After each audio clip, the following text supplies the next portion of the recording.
The reformations require that the Federal Reserve be absorbed by the U.S. Treasury Department, and the bank's fraudulent activities must be stopped and payment must be made for past harm.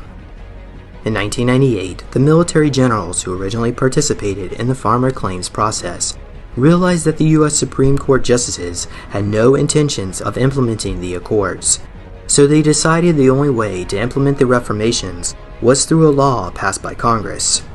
In 1999, a 75-page document known as the National Economic Security and Reformation Act was submitted to Congress, where it sat with little action for almost a year. Late one evening, on March 9, 2000, a written quorum call was hand-delivered by Delta Force and Navy SEALs to 15 members of the U.S. Senate and the U.S. House, who were sponsors and co-sponsors of NESARA.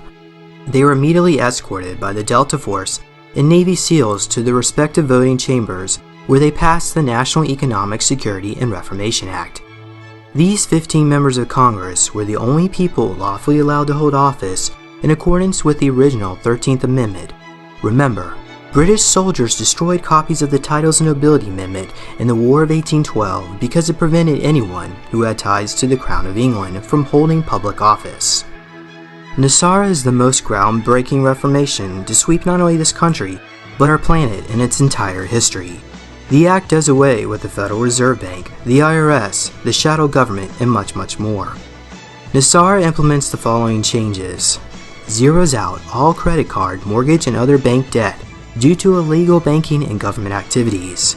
This is the Federal Reserve's worst nightmare, a jubilee or a forgiveness of debt. Abolishes the income tax, abolishes the IRS. Employees of the IRS will be transferred into U.S. Treasury National Sales Tax Area. Creates a 14% flat rate non-essential new items only sales tax revenue for the government. In other words, food and medicine will not be taxed, nor will used items such as old homes. Increases benefits to senior citizens. Returns constitutional law to all courts and legal matters. Reinstates the original Title of Nobility Amendment.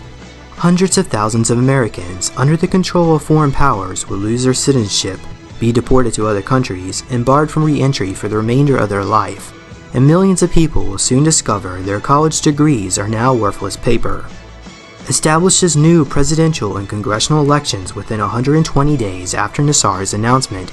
The interim government will cancel all national emergencies and return us back to constitutional law.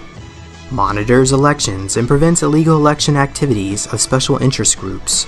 Creates a new U.S. Treasury rainbow currency backed by gold, silver, and platinum precious metals, ending the bankruptcy of the United States, initiated by Franklin Roosevelt in 1933.